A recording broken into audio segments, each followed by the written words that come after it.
Hello, how's it going? Good. What's your name? Dr. Sherri Tenpenny. Dr. So the bottom line is that, vaccines are not safe. They don't protect you. They do cause harm. And people need to think and do some education before they decide what's going to be injected into the body of their children or their body, because once you vaccinate, you really can't unvaccinate. And if you think that it's only about kids, it's really not, because the adult vaccination program was released in February of 2015, and this is going to be forced upon all of us, children and adult, over the next couple of years. I've seen there's a new law in California to forcibly vaccinate children, right? And then there's a new law passed recently about adults as well, like people working with children. Is that correct? In California? With children and also if you work in the healthcare industry. Yes. That you're required to get a flu shot in a lot of institutions in order to keep your job. So it's a rather slippery slope in terms of personal freedom, because when does it stop? Do we stop at a flu shot? Is it now a flu shot and a pneumonia shot and an MMR shot and a chickenpox vaccine and? I mean, when does it stop? Right, okay. And does it stop when you're seriously injured and they say, okay, we aren't going to give you any more vaccines? Right. Because they all cause harm at some level. How do they where's the evidence that they cause harm? How do we explain to people that the they U.S. cause government has paid out over $3 billion in vaccine injury compensation claims to injured parties, and they feel that that's less than 20% of people who've actually been injured, because people don't know to file a claim. 20% of... There's an entire industry that is paid out through the Federal Court of Claims for vaccine injured people. They commonly refer to it as the vaccine court. Mm-hmm. The VAERS report, the Vaccine Adverse Event Reporting System, which is a self-reporting system for vaccine injuries, gets over 34,000 reports per year.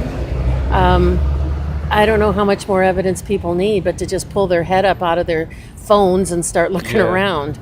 People that I talk to, and I try to bring up this conversation, it goes downhill very, very fast, and they tell me that the science is there, it's been proven, vaccinations are safe. What do you say to those people? Have you got any advice for me how to talk to people? I say, show me your proof, because I'm really tired of those of us that speak the truth. I've spent over 20,000 hours of my life investigating this. I've written 3 books. I've probably done 8 or 9 DVDs. I've been on lots of radio programs. I have a website called vaccineresearchlibrary.com. Right. Vaccineresearchlibrary.com, where I have 2 researchers that work 35 hours a week pulling out articles from mainstream medical literature into this collection of articles and links to full text articles and abstracts showing that vaccines conflict of interest and they show harm. It's such an easy knee-jerk reflex to just say, well, they're safe and effective, and my pediatrician says so, and so there. And it's time that we put them on the defensive. Prove it. How do we do that? You prove it. Show me your evidence. Show me your evidence that it's safe. Mm-hmm. Right, okay. And that it causes no harm. Right, okay. Just show me where it causes no harm. Right, okay. Because even in the vaccine studies, there's people that drop out because they're having side effects. There's kids and adults that are dead, that they don't include them in part of the analysis of the study. Right, okay. And so it's time to put them on the back foot. On the back foot, and make them start defending these positions instead of us trying to promote and convince them. And and sometimes there's this bell curve. There's those early adopters. There's people that take time to study, and there's people that will never change their mind no matter what. And I don't think they're worth even spending 5 minutes of time on. I know plenty of them people. It's not worth spending time on them. Right. Because you're gonna get frustrated. They're gonna just think that you're just some conspiracy theorist or something crazy. And it's like, when they will wake up is when they have a bad accident. Right. When something a travesty happens in their life, that finally they go, wow, maybe he wasn't so crazy after all. So what about this whistleblower William Thompson? What do you make of him? I think that he's one of many whistleblowers that really want to come forward. Right. If we can create a safe harbor for them. Mm-hmm. People know there's lots of scientific researchers in various industries that they've come forward. I mean, he had his conscience got the best of him. It was 12 years or so after the fact that he finally came forward and said, we shredded data, we manipulated numbers, and we lied to Congress. Right. Yeah. And yet There's been no product recall. There's been nobody that said to Merck, "You've got to pull that product off the formulary." How do we subpoena him? How does, I don't know the American process. How do we actually go about subpoenaing somebody? Because he's a federal employee, he works for the Centers for Disease Control, the CDC. He can only be subpoenaed by Congress. Oh, really? So we have to pressure the people on those investigating bodies, our representatives in Congress, to force their hand to subpoena him and come forth. He wants to be. He wants to testify. He wants to come forth, but he can't volunteer. Yeah. He has to be subpoenaed. Didn't Bill Posey, the congressman or the representative of the House? Representative from Florida. Yeah, I remember I seen something that he was talking about it, and he made a kind of 5-10 minute speech about this whistleblower, but I didn't see anything happening after that. Nothing's happened so far. And another part of that study that annoys me, frustrates me, is Colleen Boyle. Was she a co-author of that study that he was the whistleblower for? But she's testified under Congress, I think, at least on 2 occasions. So she's lied under oath. Wouldn't that be perjury or even treason? Yeah, should be. It very well should be. I mean, we could go into a long list of political people who've lied lied to Congress, lied under oath, have proven that they have lied, and they just want meander on scot-free. Right. Unfortunately and sadly enough, the American political system is really badly broken, and everybody covers everybody else's back. And it's still such a quandary to me for things like with the vaccine industry and with geoengineering and all these other things that we have so much documented evidence that it's causing harm. Why do they do this? Why do they want to inject us and make us sick? Why do they want to spray things over our head and kill the forests and kill the oceans? They live here too. Yeah. Why do you think so? Why do you think? I really don't know. You don't know? I don't know either, no. They're just, the only somewhat logical explanation is that these people are just psychopaths. And by definition of a psychopath, it's like, I will continue to hurt you until I take you down, even if it also hurts me. It just doesn't make sense, but it just doesn't make sense to me at all.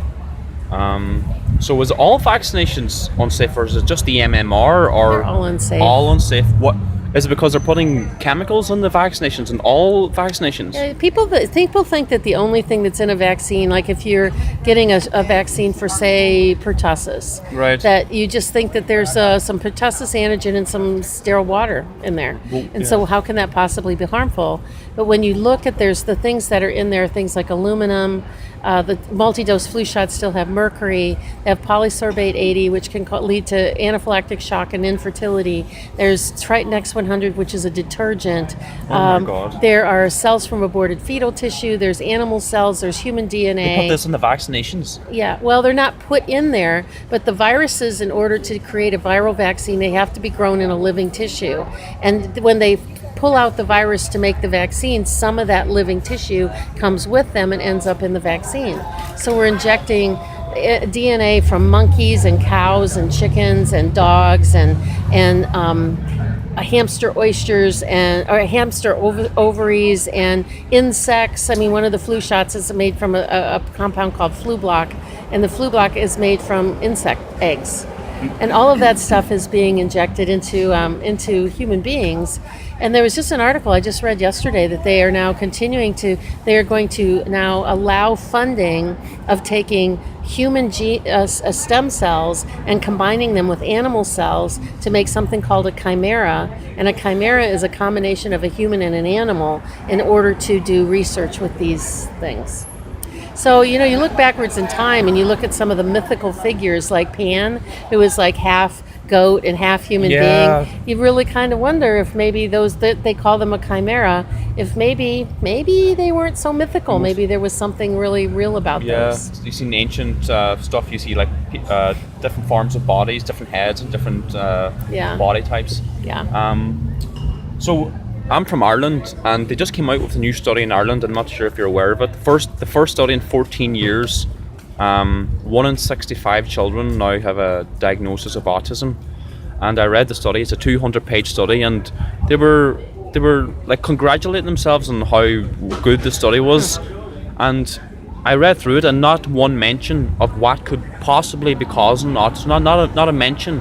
And in the study, it's they call for seclusion rooms, and physically manhandling children and locking them in rooms. And Wow, how horrible. so, say for the autism thing, like 1 in 65. If I talk to people about that, they say, "Oh, it's we're over or we're diagnosing it better now." How do you? If people could not have diagnosed autism 25, 30 years ago with kids that are spinning, they make no eye contact, they can't talk. They were talking just fine until, and now they don't speak anymore. They're toe tap, they walk on their tiptoes, they spin, they do things where they're lining things up, where they're flapping and they can't speak. If physicians couldn't diagnose that 30 years ago, they should have had their license yanked. I agree, yeah. They may have not diagnosed it 30 years ago because it was so rare they didn't know what it was, but now it's so common, they see it more. And if it was the same prevalence as it was 30 years ago as it is now, where's all the autistic adults? That makes If sense. it was the same prevalence 30 years ago as when 1 in 57 kids, like it is in some places in the U.S., or like you just said, 1 in 65. If it was 1 in 65 35 years ago, we should have 1 in 65 adults that are autistic. Yeah, that's true. That's a good point. You know? Yeah. Where are they? Where are they? And like, I think was it Bill Posey? I watched him talking to Congress. He said that Africa had basically no cases of autism until the West introduced vaccinations. Is that That's true. is that another smoking gun? Is it, or? There's lots of things like that. There's lots of incidences that you can see that, it's just this whole nefarious thing of, I wish you would have been at my talk, I know. of talking about Sorry about that. the adult vaccination schedule and who's involved with this globally, and what Gavi and the Gates Foundation and all of these pro-vaccine people are trying to do to the whole world. Can you get into that a little bit? Or Well, it's pretty much the mandatory it. vaccinations. How are they going to roll that out? Well, they've already started it, like in Australia. I mean, there's global precedents for it. In Australia, they were trying to pass a law that if senior citizens aren't fully vaccinated, they can't get what their equivalent to Medicare is, my God. or health care. Young people, if they don't fully vaccinate their kids, they can't get their tax refunds. In some countries, some African countries, the parents are actually held at gunpoint until they vaccinate their kids. Like in Ethiopia, there have been cases of that. It's just a horrible system. Horrible system. Right. So what do you make of the Zika virus? It's a bunch of nonsense. It's a bunch of The nonsense? Zika virus has been around for more than 70 years. They've actually used it in experiments through the Rockefeller Foundation to kind of experiment with it. And they have, historically, Zika caused a type of infection that looked kind of like a cold. You had like a really mild cold, and then if that cold or upper respiratory infection had been caused by Zika, you would end up with an immunity, and a lifetime immunity, and you would pass those antibodies on to protect your children. So now they're trying to vaccinate against it. And it's interesting because in vaccine injury, they talk about, there's this phrase that they use that they say temporal association does not prove causality, which means that if two things happen at the same time, one doesn't necessarily cause the other. So if you get a vaccine and 24 hours later you have a seizure disorder, they're like, well, there's no proof that you can say that one caused the seizure disorder. But they use that all the time. Just because the Zika virus happened to be present in this woman, there's no proof that there's any causality that virus causes frickin' anything. Oh, right, yeah, I so now understand. that all of a sudden, with no proof whatsoever, that virus caused those kids to have microcephaly or the small brain syndrome. Really? Temporal association absolutely is causal if it's a virus, but it's never causal if it's a vaccine? I mean, what a double standard. And it's the way that the pharmaceutical industry can go to the U.S. government and get billions of dollars to make yet another vaccine to give to pregnant women, and make a huge demand out of nothing. So it's just another way to feed their troughs with billions of dollars for a vaccine that is not necessary and is going to be very harmful. And what about is Ebola the same? That Ebola? Remember we used to hear about Ebola? Yeah, it was a big hep and then all kinds of nothing, right? it disappeared. It sort of disappeared. I mean, and sometimes, these hemorrhagic viruses, they come and go. Nobody really knows why. And we get all hyped up about it because we got a 24-hour news cycle now. Yeah. And we've got internet and YouTube. We've got all these things that, it becomes this really big thing. But kind of came and went.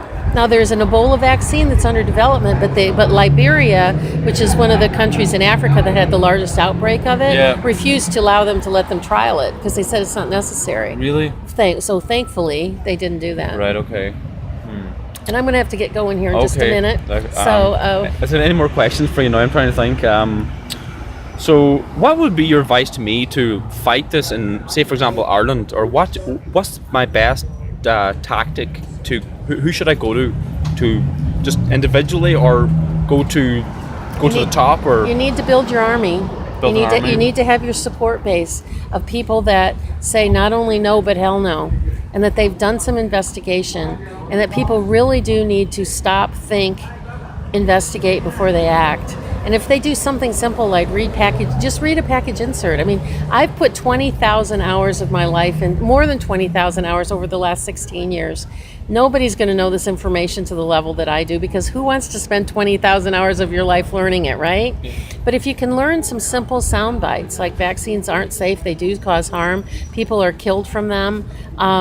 Once you vaccinate, you can't unvaccinate. Right. They don't really use a placebo in the clinical trials. They test one vaccine against the other. Right. I mean, there's some simple things that will get people to hopefully just question and just stop and not just blindly proceed. I mean, in the U.S., the schedule is so heavy that kids get 14 doses of 49 vaccines. No, let me say that's not correct. They get 49 doses of 14 vaccines by the time they're 6 years of age. 40.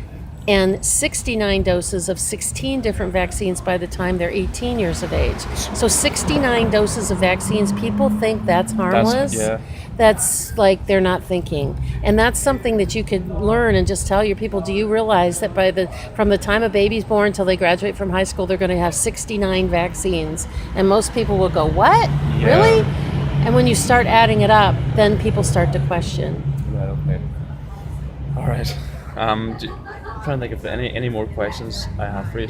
For one more thing, regarding Ireland, I was looking on the Irish government website, and they have a list of vaccinations for children from birth to 12 months. Mm-hmm. And every 2 months they're required to come in and get like 6-in-1 shots. Is that considered one shot, or is that considered 6 shots, or how does that? They call it one shot, but it's actually 6 vaccines in one shot. And so they kind of started developing the multi-shot vaccines because parents were like, I don't think I want 6 shots today.